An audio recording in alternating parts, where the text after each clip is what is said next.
Hello everyone and welcome to this video. Now today I'm going to be looking at this album. It's the Smiths' final album, Strangeways, Here We Come, which later this year will be celebrating its 30th anniversary, like on the 28th of September. So basically the reason why I'm not doing this actually on the day, because usually with these anniversary albums, I would tend to upload the video on the actual day, whether as some of we'll be going to uni, university starting in the first week of September, so there's no guarantee that we'll be able to sort of film, edit and upload this video by that date. I'll still try and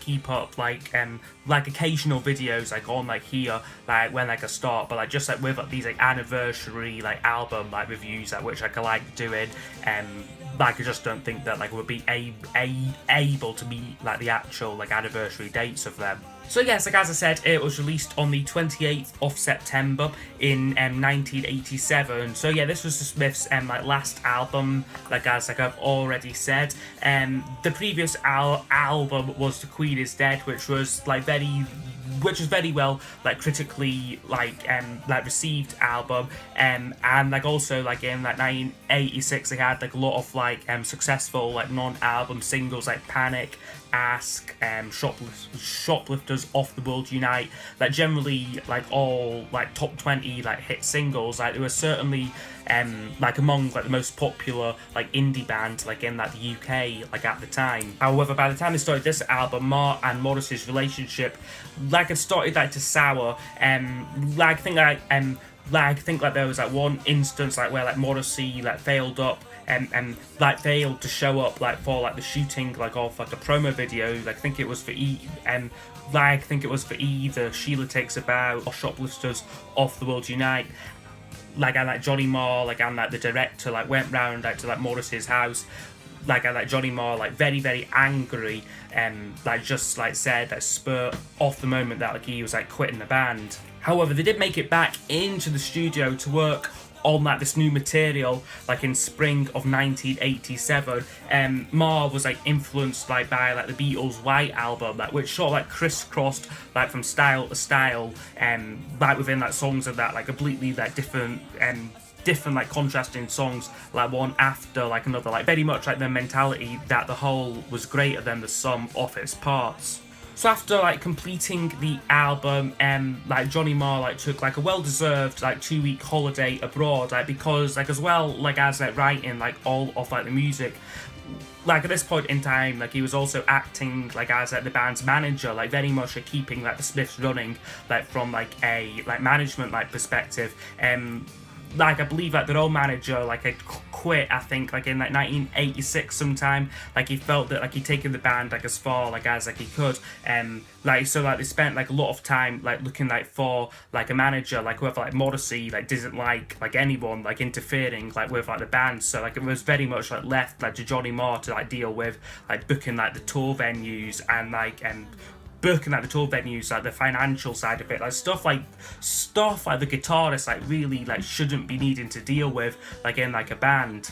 However, during Marr's 2-week holiday, the Enemy reported that Johnny Marr had left the Smiths. Apparently, I've heard it's a rumor that Morrissey falsely told a music journalist that Marr had already already quit the group, which he hadn't at this point in time. However, when he returned off holiday, Johnny Marr was furious, and when questioned about this, he did decide he had left the band, he wanted to go. However, they did have a few more final sessions after this whole incident, recording a couple of non-albums B-sides, whether these weren't productive. I think they've done a Cilla Black cover, and some other things which really weren't productive at all. And they also Morrissey, Rourke, and Mike Joyce spent some time looking for a replacement guitarist, whoever came to the conclusion that Johnny Marr was simply irreplaceable. So finally, when the album was released in September, it did reach number 2 on like the UK charts, and like quite a good showing like in like America like as well, like number 56. Like they were finally like starting like to become like quite popular like in like America, like throughout like the Queen is Dead tour, like whoever like here, like it just like came to like an end like all off like a sudden. So I'm going to show you my vinyl copy of it here, and this is a original UK pressing of the album. So there's the cover, I believe, I forget, like, is it Richard Davros, like, is like the cover star for this one here? I'll just, yes, like Richard Davros, like the actor there.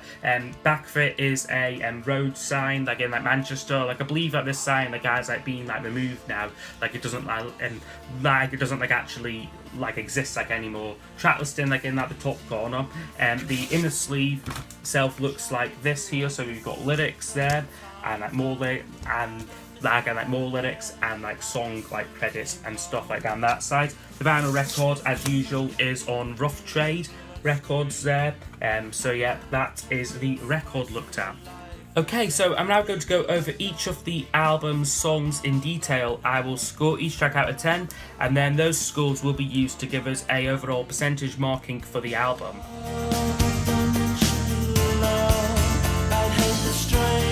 Okay, so it starts off with a song called A Rush and a Push and The Land Is Ours, which I think like is like a great opener like to the album. Like Mars said that like he wanted like to do a song like without like any guitars on it, like which is like this track here. Like he was a bit like tired like of like what like what like had been labelled like as like his trademark like jangly like Rickenbacker like guitar style. So like this song like it features like piano like and like marimba like heavily like in it. Like it is like really like effective like instrumentation, I think.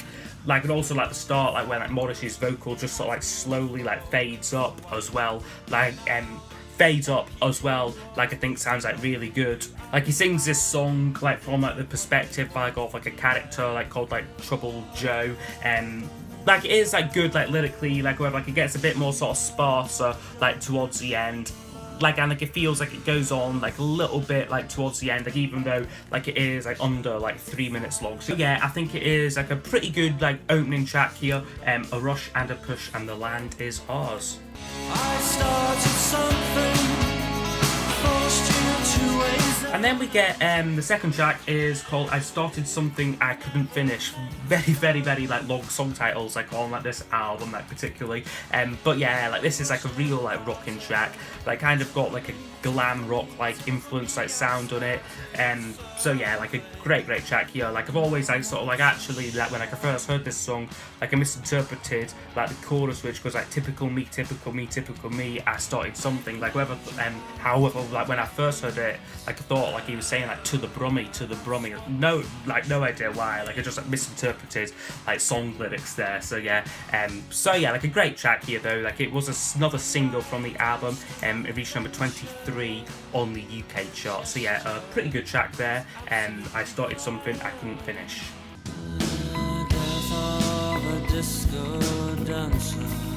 And then we get a track called Death of a Disco Dancer, which is a much like slower song, which is nicely placed like on like the album, like after two like slightly more like upbeat like numbers here. Like it starts out very slow and like quite quiet, like wherever like it builds like to the point like where it's kind of just like noise like at like the end. Like it's about 6 minutes long like this track. So yeah, like maybe like a little bit too long like personally. Like that it just like ends like with like a big like band like jam like on it. And like interesting fact with this song, like it is the only Smiths track to feature Morrissey playing an instrument. Like he plays like some like slightly like wonky like piano like towards the end like off this track. So yeah, Death of a Disco Dancer for me we get a 7 out of 10.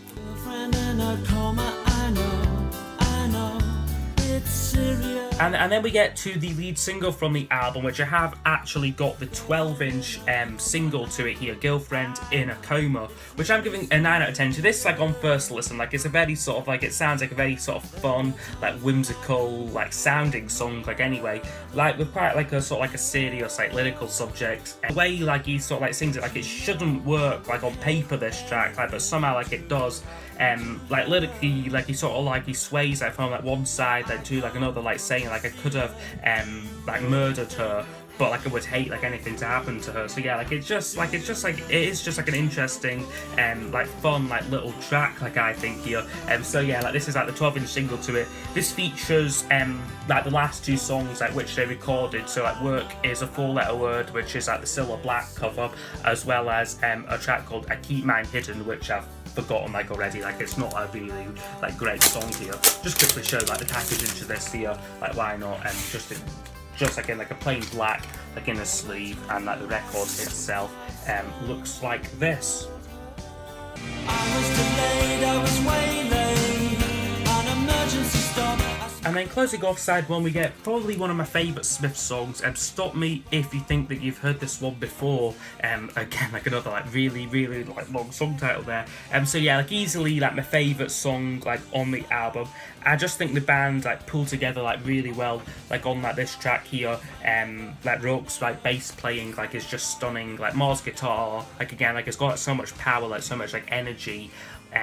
Like energy like on like this song here. Lyrically, like it's just like about like a man's like bad luck like with a gay like relationship. Like I mean, like it has like it is like a great song. Like I think like it's got like great production, like great like sound of it. Like Stephen Street, like fantastic like record producer. Like I think so. Yeah.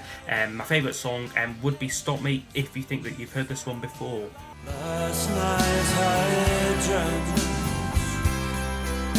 And then we open up side 2 with maybe my least favourite song like on the album, which will probably like has come which I probably will like come as like some surprise. It is Last Night I Dreamt That Somebody Loved Me. For me though, yeah, it is kind of just sort of Smiths by numbers. Like the lyrical subjects like of like isolation, like and like loneliness, I think were like better like explored like in like earlier like Smith songs. Like the production like as well, like I think like is like far too like overblown. Like Johnny Marr's like using like this orchestra like synthesizer like on it. Like I just think like it gets like a little bit like too like overblown, like too like overproduced, like I think. And like also like the piano like introduction like which takes up like the first I think like 2 minutes like off that 2 minutes like off like the album version. I just don't think like it's like necessary. Like it just like goes on like for far too long, like I think. However, despite like my like opinion of this, like both like Morrissey and Marr like have cited this as like their favourite Smith song. Like it probably is like the only thing like they like agree on like nowadays. So yeah, like what do I know like with like this track here? Like it is like a very like highly regarded song. However, for me, I think it is like quite overrated personally. I've come to wish you an unhappy birthday. Second track on side 2 is much better, I think. It's called Unhappy Birthday, which is a very like lushly produced song. Like the acoustic guitar sound I think is just like beautiful. Like it really like sounds like very big, like very breezy, like this song here. Like first listen, the lyrics sound like quite funny, like if like slightly like immature, like whether like it does become like a little bit more like serious like later, like becomes like about like a sort of like a like betrayal. Like there's rumours like about like this song like being like written like Morrissey like aimed like at like Johnny Marr, like not sure like about that, like whether like I do think like it does stand up like as like a pretty like good track here on Happy Birthday. At the record company party.